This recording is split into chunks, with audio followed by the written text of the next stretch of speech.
Hi everyone and welcome to the poem Wind from the English CBSE book First Flight, 10th standard of course. I Priya teacher welcome you all. Let's move on with the poetry. Well, the poem was originally written by Subramania Bharati and then translated in Tamil by A.K. Ramanujan. From Tamil to English by A.K. Ramanujan. So, original writer of the poem is Subramania Bharati and the translator is A.K. Ramanujan. Let's see what exactly is there in the poem. What message do we get? Ideally, as I have already discussed, that all the poetries do have two or three perspectives to look at or to understand. So, same is over here, and the poet is not just talking about wind but about ourselves. Do you personally like standing under heavy rains or enjoying the breeze, the wind when it is the transition of the seasons, when the summer season goes off and it is about for the rain to be there to fall? Yeah.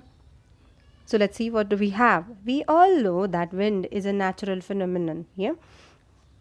Two wind currents collide and then air currents collide and then wind happens. In this poem, the poet talks to the wind. He is literally talking to the wind. The power of wind has been described, and the poet says that the wind is destructive. He has linked the destructive power of wind to the adversities of life and says that the weak people break down, but stronger people emerge out of adversities in a stronger way and become more stronger. The poem gives an important message that we should be mentally tough and physically strong in order to survive the hardships of life. Right? The one who is weak will immediately break down, bow down, and give away. Giving up something, not doing something is really easy, getting detached.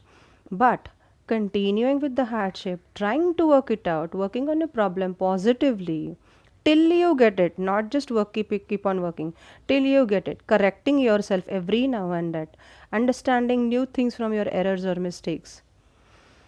That is what makes you strong. A weak person breaks down like a weak building and crumbles. We must make these destructive forces our friends. What way can you make friends? It's not practically about the wind. But if you have a problem, face the problem. Think about it. Stay detached for a while. Don't get involved into it and then you will never find a solution. Stay detached mentally, I mean to say, and just think over it. Could there be another problem? If the same problem is there with your friend and you are consoling your friend, suggesting some solution, how would you suggest? Once you become a third person to the same problem, you will easily find a solution to it. With our strengths and determination, we must make these destructive forces our friends with our strengths and determination. And we should be determined till you get the problem solved, not just determined. Now let's read the poetry Wind once. Let's just read it once, okay? All of you have your textbooks. Very good. So open your textbooks and let's start reading the poem. Okay, let's start reading the poem. Ready? Wind come softly. Say after me. Wind come softly. Don't break the shutters of the windows. Wind come softly. Don't break the shutters of the windows. Next third line. Don't scatter the papers. Don't scatter the papers. Don't throw down the books on the shelf. It's not off the shelf, see, on the shelf. There, look what you did. There, it's not there, look what you have done. There, look what you did. You threw them all down. You threw them all down. You tore the pages of the book. You tore the pages of the books. You brought rain again. You brought rain again. Rain of what type? Rain externally, practically rain, water pouring, and the pages of the book here inside. You are very clever at poking fun at weaklings. You are very clever at poking fun at weaklings. Weaklings means weak people. Frail crumbling houses, crumbling doors, crumbling rafters. See, frail crumbling houses, crumbling doors, crumbling rafters. See, rafters means sloping beams supporting a roof. Yeah, crumbling wood, crumbling bodies, crumbling lives. When it is heavily raining or heavy winds are blowing, it's actually crumbling nearly everything, life, and thus crumbling huts. The wind god winnows and crushes them all. We'll learn more about winnow. What exactly is winnow? Winnowing is the blowing of grain from one shaft. Separate grains from husk by blowing on it. See, a picture is given in your textbook. What exactly is meant by winnowing? Then, he won't do what you tell him. Who is he? Wind. So, wind is personified. He won't do what you tell him. So, come, let's build strong homes. Let's join the doors firmly. Practice to firm the body. So, we cannot stop the winds. Let us be strong. Let us make our body strong, which is needed at the current situation as well. Immunity is required physically. So, exercises must. Make the heart steadfast. Yes, say after me. Make the heart steadfast. Do this and the wind will be friends with us. Next, the wind blows out weak fires. Even if it is fire and it is weak, the wind will blow it off. That's what exactly the meaning is. He makes strong fires roar. He makes strong fires roar and flourish. But those who are strong will roar and flourish. Have you heard fire roaring? Have you heard a stove burning? Yeah, it makes a particular type of sound. So that is what the poet means over here. His friendship is good. The friendship of his means what? His is wind. We praise him every day. We praise him every day. So this is how you should deal with difficulties in life. So this was the poem just on the first glance. Now what literary devices have been used? See that what's the rhyme scheme that you saw over here? The entire poem is written in a free verse. There is hardly or rather no rhyme scheme that you find over there. There is no rhyme scheme in the poem. It is free verse. So what is it called as? Free verse. The literary devices used are as follows. What did I tell you? What exactly do we mean by literary devices? These are the devices to turn the writing into a poetry, a poem, to give it a rhythm, to give it a meaning in short sentences. Yeah. Now, anaphora is the first type of literary device. It was initially termed also as figures of speech, anaphora. What exactly do we mean by this? These are the names given to it. Okay.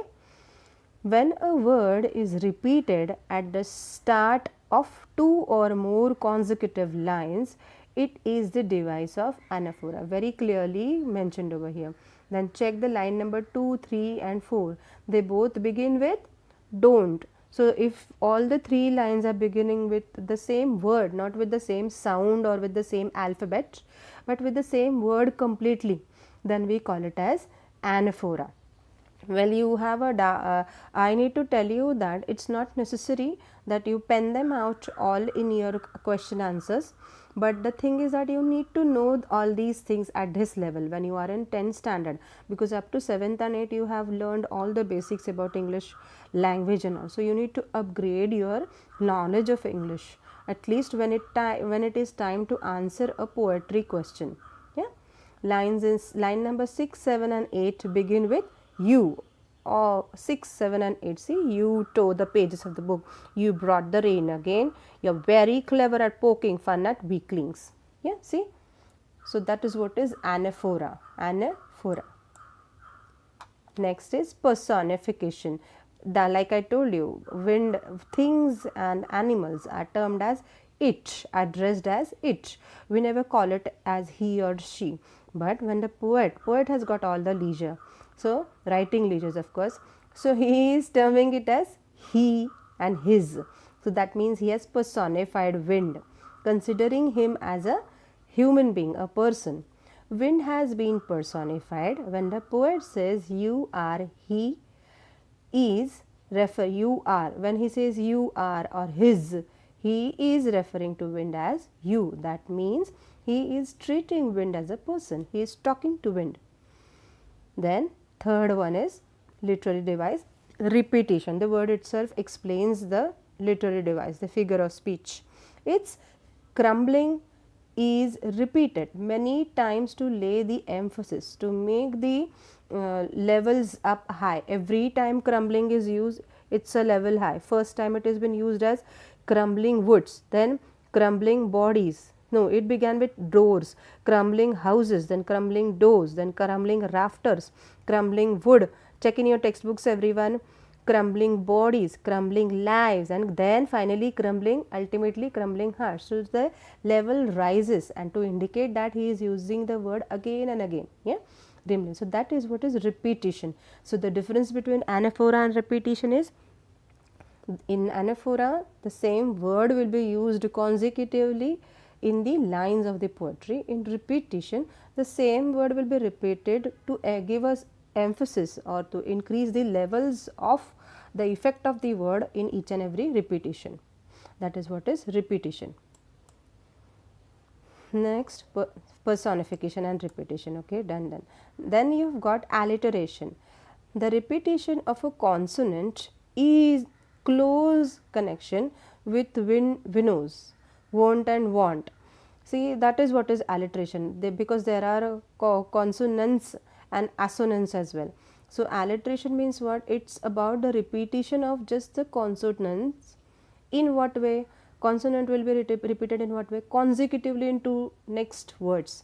Wind, winnows, won't, want. Wind, winnows, won't, want. It won't want. Wind, winnows. So the sound of W consonant is repeated consecutively. That is what is the literary device alliteration. Once you study these devices in each and every poem and get used to it, even you will be habituated to write down or encouraged to write down a poetry. Nicely put down your thoughts, not in a prose format but also in a poetry format. So that important it is to understand these literary devices. Then symbolism. Symbolism means that the thing refers to some other thing. Yeah, if you are using a chalk for a white or a peace or peaceful thing, for example, we refer to the bird dove. Yeah, the bird dove, D-O-V-E, dove, to indicate peace. So that's symbolism. Symbolism means that the thing refers to something other, some other thing. Wind is a symbol for what? Problems and difficulties right now, right? Issues. It refers to the challenges in life. He is using wind as a symbol for the adversities in our life. He is not referring to it just as issues or problems. Any adversities, yeah, anything that is beyond my capacity is adversity for me. So I need to widen up or strengthen my capabilities and become out more stronger. So that was all about all the literary devices that were used in the poem. And now let's see have a little knowledge about the poet, the original poet who wrote the poetry in Tamil, not about the one who translated. Chinnaswamy Subramania Bharati. See, Chinnaswamy Subramania Bharati, also known as Bharatiyar, was born on the 11th of December 1882 and we lost him on the 11th of September 1921. He was a Tamil writer, poet, journalist, and Indian independence activist, a social reformer, and a polyglot as well. Popularly known as Mahakavi Bharati, a very famous poet, great poet Bharati. He was a pioneer of modern Tamil poetry and is considered one of the greatest Tamil literary figures of all time. His numerous works included fiery songs and kindly patriotism, kindling patriotism during the kindling patriotism during the, that is enlightening, during the Indian independence movement. So due gratitude and respect to the personality, of course.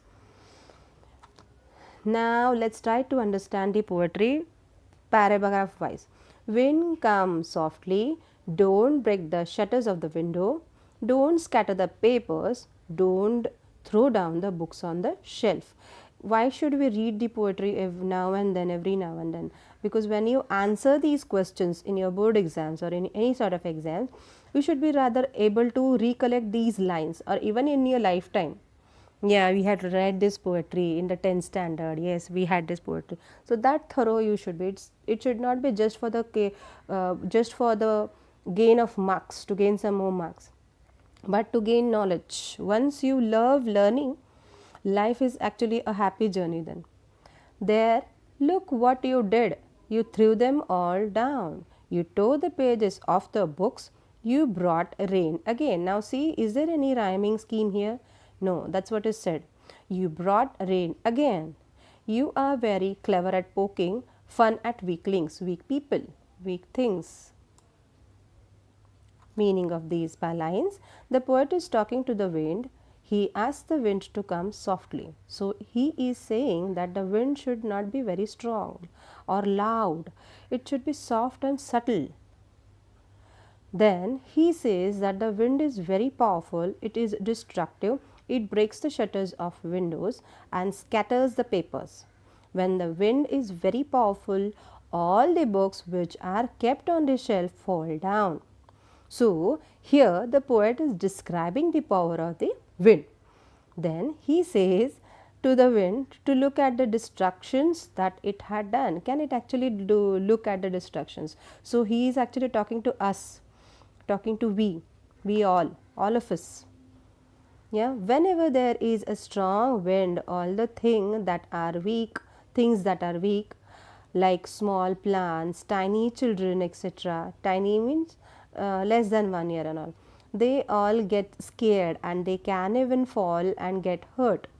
Yes, we can say that in the initial part of the poem, the poet is referring to the wind as a young child.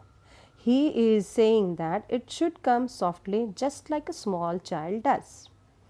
In the later part of the poem, we come to know that the wind is very destructive, just like a youth. No, my children are not destructive at all. All my dear students are very, very, very cooperative, understanding, very responsible, yes, and very positive, very hardworking, honest, kind. I really mean it. Just like a young boy or a young girl who is full of energy, violence, and distraction. No, my children are an exception. Then, next lines: frail, crumbling houses, crumbling doors, crumbling rafters, crumbling wood, crumbling bodies, crumbling lives, crumbling hearts. The wind god winnows and crushes them all of them: houses, doors, rafters, wood, bodies, lives, and ultimately hearts. Meaning of these lines: here the word crumbling is repeated so many times to lay stress that everything crumbles in the face of a strong wind. So the writer is saying that when the wind is very powerful, it is very strong. It leads to breakage of everything. Houses which are weak fall, doors which are weak fall. The beams on which the roof of the buildings are supported, they also fall. All the wooden structures fall. All bodies of people, animals, lives, hearts also do the same. So he is saying that everything crumbles. Everything that is weak reacts by falling down and breaking in the face of adversities. So is that correct? Breaking in the face of adversities. So the poet is saying that whenever a weak person faces any adversity or challenge in life, he breaks down immediately, falls off. This is giving a lot of trouble, I cannot face it. No. There are hardly one or two such weak minded personalities, but others, all of us are strong, and everyone can work out of it. We all can be sturdy and strong, very cooperative, very positive. Then the poet is addressing to the wind as wind god, and he is saying that the powerful god, god of wind winnows. That means he sifts all the people, and those people who are weak fall down and get crushed. See, why do I do this thing? I repeat the same thing in different formats. So for different type of questions, how will you put the whole thing? What vocabulary should you use? So this it has been my habit to include it in various formats. So here a comparison is made between wheat and people. So wheat is been winnowed, right? The picture that is shown in your textbook on page number, you see, if you have your textbook open, 31. Two ladies winnowing the wheat is been shown. Just like we winnow the wheat to separate the grains from the chaff. The wind god separates the strong people from the weak people. When there is a strong wind, all the things that are weak fall and get crushed. Next lines of the same of the poetry. He won't do what you tell him. So come, let's build strong homes. So wind is not going to listen to you, because is it actually a person? So come, let's do what right can be done at the present time, rather than just cribbing, complaining, crying, being negative. Yeah, let's be positive. Let's stop all that and work positively on the issues and solve it out. Take a solution to it. Let's join the doors firmly. Practice to firm the body. Make the heart steadfast. Do this, and the wind will be friends with us. See? Wind will be ultimately friend to us. Explanation. The poet wants us to make friends with the wind, the adversities in our lives. He says that the problems will not listen to us, because what actually would happen is that would become our character. If we keep on repeating the same thing, no, this is not working, no, I will not be able to do that, no, I am weak in doing that, I cannot do mathematics, I cannot speak English. No, if you have got to do it, you should do it very positively, and right, and with a solution minded perspective, not with complaining perspective. No, I won't be able to do that, how will I do it? There are solution, there is a way to each and every problem has a solution. Maybe at times it would take a little time, because for you and me to practice, we need to practice, and then we can gain control over things or adversities, any things. They will come, and so we should be prepared. In preparation, we should build strong homes and close the doors of our house firmly, so that the wind cannot get into. And then he says that we should also make our bodies strong and hearts firm to face these challenges. And then, because giving up is really easy, no, this is not working, no, I cannot do this, no, I cannot speak English, no, this maths problem is, I cannot do that. This is a very giving up, and this is very easy. We can do it very quickly, give up everything. But staying strong, consistent, and having some resilience in ourselves and trying to win over the situation, no, I can do it, why not? I will try to find a way out, no matter what others are doing, but I myself will try to find a way out. Why not? Why am I not able to speak English? Why am I not able to get this percentage in mathematics, or whatever it could be? Yeah. And then once we are strong enough, strong enough, all the changes will be like friend. Once you win over, you will tell other friends, no, this is the math solution, see, this is the way we need to solve it. See how to gain confidence in speaking English, how to gain confidence in public speaking and all. You will guide others then, but you need to have that consistency, be persistent, and that amount of resilience, and then face the situation, come out of it very strongly without any harm done to yourself. Yeah, we will not feel that they are troublesome, will no more feel troublesome, because we know how to deal with it, so no more troubles. Next lines of the poetry. The wind blows out weak fire, so weak fires immediately blows off, even though it is a fire, but if it is weak, the wind will immediately blow off. No, like I told you, so no negative words, no negation. Yeah, Only positive words, use only positivity. Everything as a solution, every problem, everything works out positively. He makes strong fires roar and flourish. His friendship is good. We praise him every day. We must praise him every day rather. Explanation: the poet has kept a wind on a pedestal. Pedestal means ladder sort of thing, entrance. He is comparing the wind to God. He says that wind is good, is God, and we praise wind every day because in a very different perspective, if you take adversities and problems and issues in your life, the way you take it is the way you will react to it. If you take it as a challenge, if you take it as an opportunity to extend or expand, to come beyond my bondages, to check my capabilities, then you will reach this heights. But if you take as no, this thing is very difficult, it is giving problem to everyone, I cannot work it out, really serious thing, then you cannot come out of it forever and it will be harmful for oneself. So rather what should we do is, he says that wind is God and we praise wind every day. He adds that, and then if you keep praising and being positive, you attract positive vibrations and things do work out practically, really.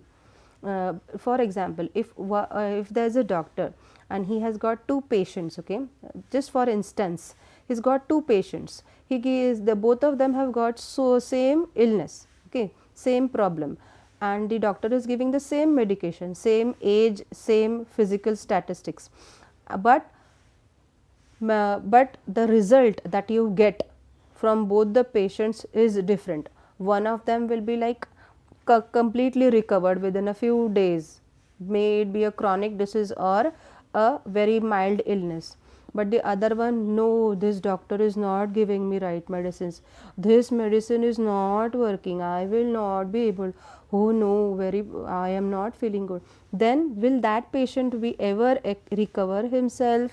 No. So we need to be really very positive and work over it, that will benefit ourselves, me myself, I have to work on myself, right? Like all my children do, you all are so cooperative, yes, so positive, I miss you all really. He adds that everything that is weak gets finished off, and in the face of the strong wind, and all the things that are strong flourish and grow to become stronger.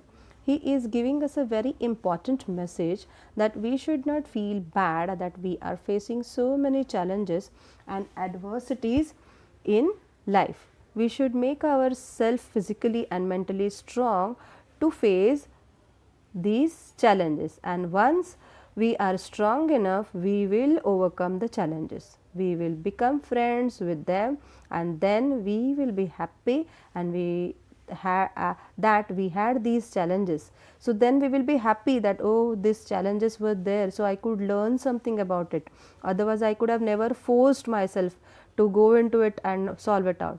Challenges in our life, because they help us become stronger and better, of course, definitely.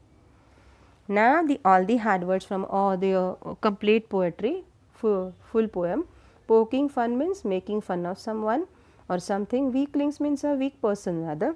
Crumbling means falling or to cause something to break down. Yeah. Rafters, sloping beams which support the roof of the building. Winnows means the action that is shown in your textbook on page number 31, to break grain free of shafts and separate grain from husk by blowing on it. Steadfast means firm, steady. Yeah. Then flourish, grow. Flourish means grow. Next, the short summary of the poetry once again in a different format. Just take a snapshot rather, so that you can read and refer to the answers while writing the answers. The first part of the poem describes the action. See the way now it is written in two different parts. First part will discuss about what does the poet say when he refers to wind and when he refers to the adversities in life. See, that's what I mean. Take a snapshot or re-look at this slide later on. Okay, shall I move on? Okay. Next, question and answers which are there on the page number 31. First question is, what are the things that the wind does in the first stanza? Is, well, this you can write it on your own as well.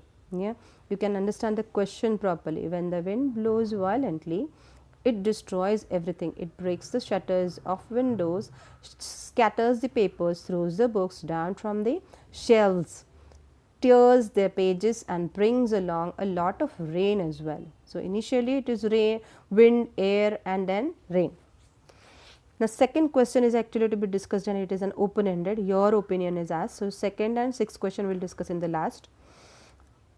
Excuse me. Then third one, what does the poet say the wind god winnows? What does he want? Do you understand the question? See, first of all, in this question, when you don't understand a question, what technique I use is, suggest to you use, divide the question into small parts, small points, and then try to merge them off, blend them. So first he is referring to wind as god, means he is praising it. He is not taking it in a negative way as a harmful or adversity coming towards me. First of all, his attitude is positive, and then of course he will get a solution to it. What does the poet say when he says that the wind god winnows? What does he mean by it? Winnowing means what? Yes, clearing of the shafts and the grain from it. That is winnowing. So what does the wind god winnow? Then he clears off all the weak people and make the stronger one more strong. Next question, what should we do to make friends with the wind? What should we do to make friends with the wind? We should first of all have a good attitude to look at the wind. It is not a problem on an adversity and all. So that is the first and the foremost thing. You can write it in your own form or mention it in 2 paragraphs as well, if there is no word limit mentioned. Depends upon the number of marks when you think about it in writing in the exams. What do the last 4 lines of the poem mean to you? What are the last 4 lines of the poem? The wind blows out weak fires. He makes strong fires roar and flourish. His friendship is good. We praise him every day. So actually the first and the fourth and the fifth line you can explain it, but the second last, his friendship is good, that you have to explain properly. Because his friendship is good in what sense? Because if you take him as a friend, it will help you yourself to grow higher, to reach your limits, yes, to break them off, break off your bondages and grow more stronger. Next question, sixth and second question I told you, which is supposed to be open-ended answers. Have you seen anybody winnow grains? This is like you can practically observe somewhere live on the movie, in the movies or on the screen. We have seen it many a times, like the picture on your page number 31 of the textbook. So at home in a paddy or in paddy fields, what is the word in your language for winnowing? Whatever language, Gujarati, Tamil, just check what do you call that in your mother tongue. You can show this picture on your textbook that is there to your parents and ask them, what do we call it? What do people use for winnowing? What things are required for winnowing? What is that called? Well, I am a Maharashtrian, so we call it as आम्ही soup म्हणतो त्याला, and we call it as पाखडणे. Then give the word in your language if you know them. So check that with your parents. Then sixth question, how does the poet speak to the wind? It's like he's just personifying. Speaking means he's not voicing it out, he's not saying it out, but he's just talking internally in anger or with humor. But what is his range? Is it in anger all the way or is it in humor? Either this or either that. Now this is a tricky question because they want you to jot down only one aspect, either anger or humor. You must also have seen or heard of wind, crumbling lives. What is your response to this? Is it like the poet's? Yeah, it's your experience is the same like that of the poet. Now such answers, when they are open ended, they ask for your own views, your experiences. You should give your experience and try to explain them out with an example real time example that elaborates or emphasizes your point and proves your point, so that the examiner can understand your concern. Well, that's it about this poetry. God bless you. Thank you so much. Stay safe, stay happy, my smart learners. Miss you so much. God bless you.